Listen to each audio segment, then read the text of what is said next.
کسی contract colour کو ان کی سپاری دی گئی ہے. اب دیکھتے ہیں کہ اس کی جو تحقیقات ہوں گی آگے کیا نتیجہ نکلتا ہے، پر یہ الزام بڑا سنگین نوعیت کا ہے. اچھا، اب اکبر ایس بابر صاحب نے کہا ہے کہ پی ٹی آئی کے غیر ملکی جو خفیہ بینک اکاؤنٹ ہیں ان کی تحقیقات کروائی جائیں.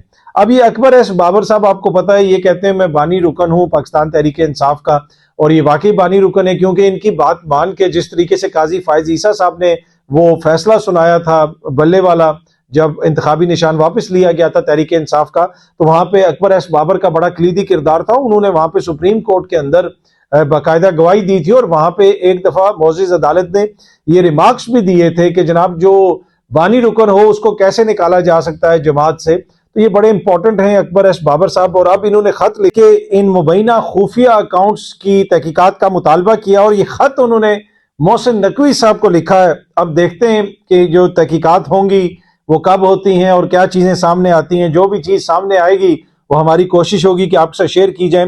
اچھا، آج پاکستان تحریک انصاف کی کور کمیٹی کا اجلاس بھی ہوا، اس کے اندر کچھ چیزوں کے اوپر اتفاق ہوا، کچھ چیزوں کے اوپر لوگوں نے تنقید کی، اور خصوصاً علی ظفر صاحب اور شیر افضل مروت صاحب نے وہ جو بیان دیا تھا کہ جی ہماری غلطی تھی سنی اتحاد کونسل کے ساتھ اتحاد کرنا، اس کے اوپر کافی زیادہ کرٹیسزم کیا گیا. بعد میں شیر افضل مروت صاحب نے اپنے بیان کے اوپر معذرت بھی کی، وہ بھی میڈیا رپورٹ کر رہا ہے. علی ظفر صاحب نے بھی اس طرح کا بیان دیا تھا، اور بنیادی طور پہ وہاں پہ آرگومنٹ یہ رکھا گیا کور کمیٹی کے اندر کہ بھائی اگر آپ ہی کہہ رہے ہیں کہ یہ ہماری غلطی تھی تو پھر آپ جا کے مقدمہ کس لیے لڑ رہے ہیں عدالتوں میں؟ آپ تو خود ہی مان گئے، اپنا مقدمہ آپ نے خود ہی کمزور کر دیا. ابھی ہم نے اپیل بھی کرنی ہے، لیکن آپ دونوں شخصیات جو ہیں وہ یہ کہہ رہے ہیں کہ اس کی غلطی ہے اور ہماری غلطی ہے، تو لہٰذا تو آپ نے تو اپنا مقدمہ خود ہی جو ہے وہ اس کا فیصلہ سنا دیا کہ ہم غلط ہیں، ہم رانگ سائڈ پہ ہیں، تو ہمیں تو آگے اس کو پرسو ہی نہیں کرنا چاہیے. پھر اگر آپ لوگوں کی بات مان لی جائے تو اس کے اوپر پھر یہی وہاں پہ موقف لیا گیا کہ جناب اب جو بھی فیصلہ ہوگا وہ کور کمیٹی کے اندر ہوگا، جا کے خود اس قسم کے بیانات نہیں دینے، اس قسم کی بات نہیں کرنی. تو یہ ساری چیزیں وہاں پہ ڈسکس ہوئیں. اس کے ساتھ ساتھ احتجاج کی بات بھی ہوئی، جلسے کی بات بھی ہوئی کہ اب ڈیفرنٹ شہروں کے اندر جلسے وغیرہ بھی کریں گے. اسلام آباد میں بھی ایک جلسے کے لیے اپلیکیشن دے دی گئی ہے، 23 مارچ کی رات کو جلسے کی اجازت دی جائے. اگر 23 مارچ کو نہیں دی جاتی تو 30 مارچ کو دی جائے. تو اسلام آباد کی انتظامیہ کو ایک اپلیکیشن دے دی گئی ہے. اس کے علاوہ دیگر صوبوں میں بھی اپلیکیشنز دی جائیں گی. اب تو جمہوری حکومت آ چکی ہے، نگراں حکومت جا چکی ہے، تو کوئی مسئلہ نہیں ہونا چاہیے. امید ہے کہ پاکستان تحریک انصاف کو جلسے کی اجازت مل جائے گی، جس طرح ساری دیگر جو سیاسی جماعتیں وہ جلسے کرتی رہی ہیں. بلاول صاحب کرتے رہے ہیں، مریم بی بی کرتی رہی ہیں، دیگر لوگ بھی کرتے رہے ہیں، اور مختلف ادوار کے اندر جلسے وغیرہ تو چلتے رہتے ہیں، اور جمہوریت کا یہ حسن ہے. تو اب دیکھتے ہیں کہ کب وہ جلسہ کرتے ہیں اسلام آباد میں، اور ان کو جب اجازت ملے گی تو اس کے بعد وہ کتنے لوگ اسلام آباد کے اندر اکٹھے کر سکیں گے. اچھا، ایک اور جو خبر آ رہی ہے کہ پاکستان تحریک انصاف کے اندر کوئی فارورڈ بلاک بنانے کی کوشش کی جا رہی ہے، اور یہ وفاق میں بھی ہو سکتا ہے، پنجاب میں بھی ہو سکتا ہے. کیا اس سے کوئی فرق پڑے گا؟ ہو سکتا ہے کہ ان کی عددی اعتبار سے ان کے کچھ لوگ کم ہو جائیں پارلیمنٹ کے اندر، لیکن جنہوں نے 8 فروری کو ووٹ دیا ہے انہوں نے کس کے نام پہ ووٹ دیا ہے؟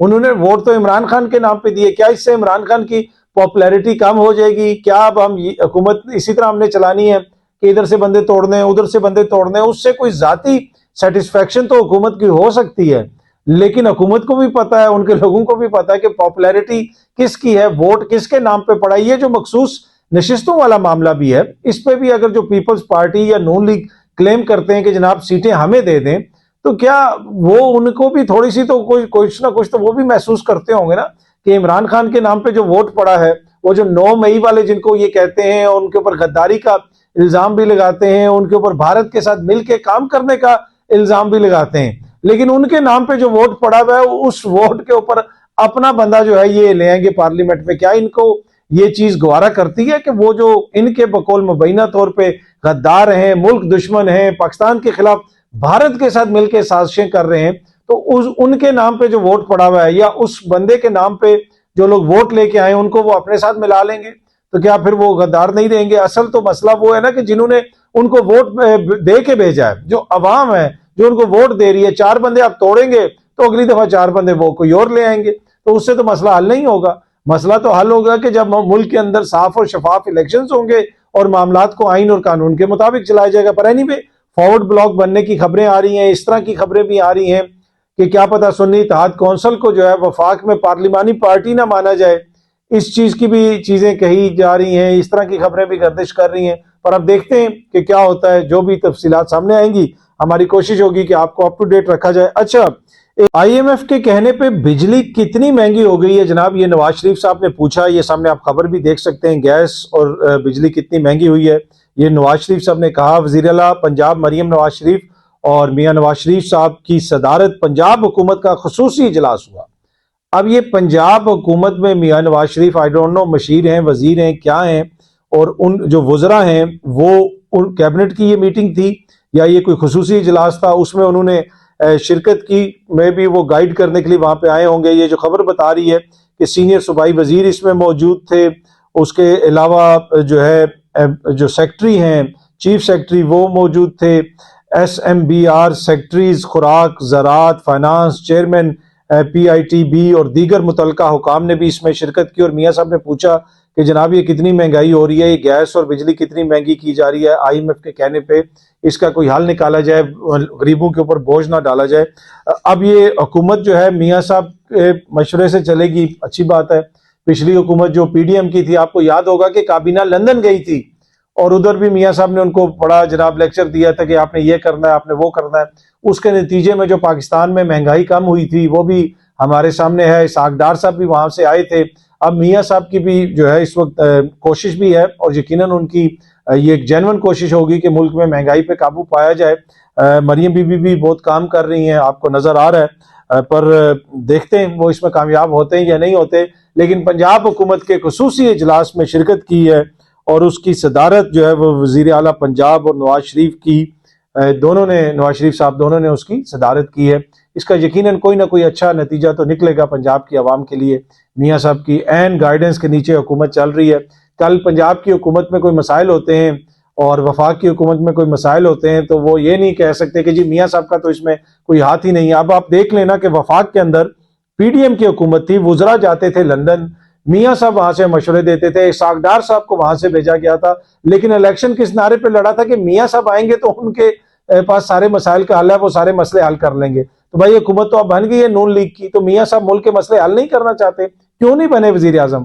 بن جاتے وزیر اعظم، اب تو ان کا بھائی وزیر اعظم ہے، خود بن جاتے۔ تو یہ کیا وجہ ہے، وہ کیوں نہیں مسئلے حل کرنا چاہتے، یا پھر کوئی اور وجہ ہے؟ یہ کہا بھی یہ جا رہا ہے، دعویٰ بھی یہ کیا جا رہا ہے کہ تمام مسائل کا حل جو ہے وہ نواز شریف صاحب کے پاس ہے، پاکستان کو نواز دو۔ تو بھائی پھر دو نہ نواز پاکستان کو، پاکستان میں یہ نواز شریف صاحب بنا دیں ان کو وزیر اعظم، کیوں نہیں بنایا؟ آپ نے پاکستان کو شہباز دے دیا اور جو ہے نواز نہیں دیا۔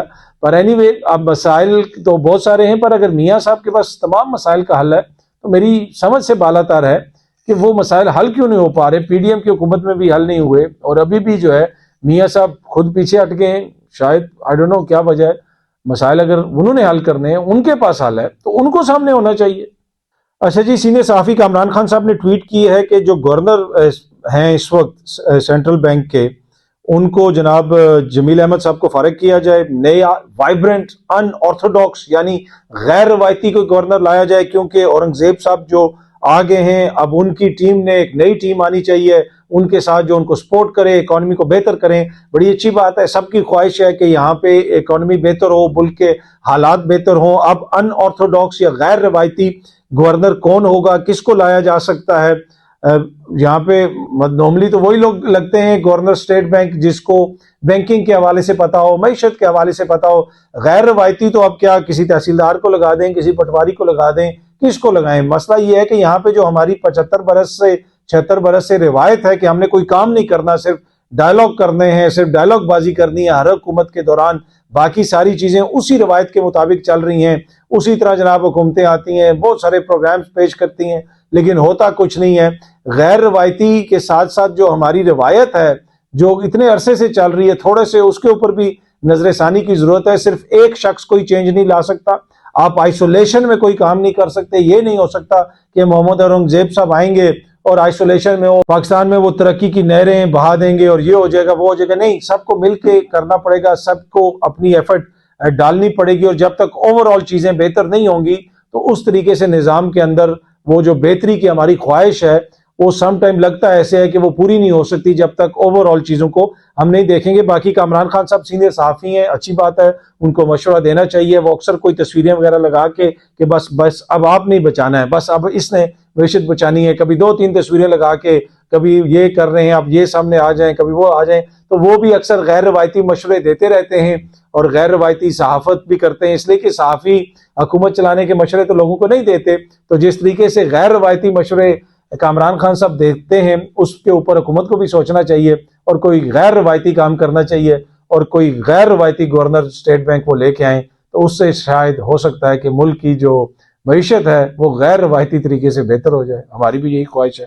اچھا جی، آخر میں یہ آپ ٹویٹ دیکھ سکتے ہیں، ایڈوکیٹ سلمان شاہد صاحب کی یہ ٹویٹ ہے۔ یہ پاکستان تحریک انصاف کے لائر ہیں، ان کے جو ورکر وغیرہ جیلوں میں ہیں، مختلف مقدمات میں، یہ ان کو ریپرزینٹ کرتے ہیں۔ آج انہوں نے ایک ٹویٹ کی ہوئی ہے اور گلہ شکوہ کیا ہوا ہے کہ جب پاکستان تحریک انصاف کی قیادت وہاں پہ گئی کسی عدالت میں جہاں پہ ان کے بھی کوئی مقدمہ تھا اور دیگر جو پاکستان تحریک انصاف کے ورکرز آئے ہوئے تھے جو کئی مہینوں سے جیلوں کے اندر ہیں، وہ بخشی خانے میں تھے، اور انہوں نے جا کے لیڈران سے ریکویسٹ کی کہ جا کے آپ ذرا ورکرز سے مل لیں، ہیلو ہائی کر لیں، ان کا حوصلہ بڑھ جائے گا، تو لیکن لیڈرشپ نے ملنے سے انکار کر دیا۔ اس کے اوپر انہوں نے ناراضی کا اظہار وہ کر رہے ہیں ایک طرح سے اپنی اس ٹویٹ کے اندر، میں آپ کو پڑھ کے بھی سنا دیتا ہوں۔ آج ہمارے 106 اسیران جو 10 ماہ سے کوٹ لکھپت جیل اور کیمپ جیل میں قید ہیں، ان کو انسداد دہشت گردی عدالت میں پیشی پر لایا گیا۔ ہمارے تحریک انصاف کے جنرل سیکرٹری عمر ایوب خان اور سینئر رہنما بابر اعوان آج اسی عدالت میں عبوری ضمانت کروانے آئے، تو ہم نے درخواست کی کہ یہ اسیران کا حوصلہ افزائی کرنے کے لیے ان کی بخشی خانے جا کر ان سے ملاقات ضرور کریں، لیکن بابر اعوان نے عمر ایوب کو ملنے سے روک دیا اور خود بھی ملاقات سے انکار کر دیا۔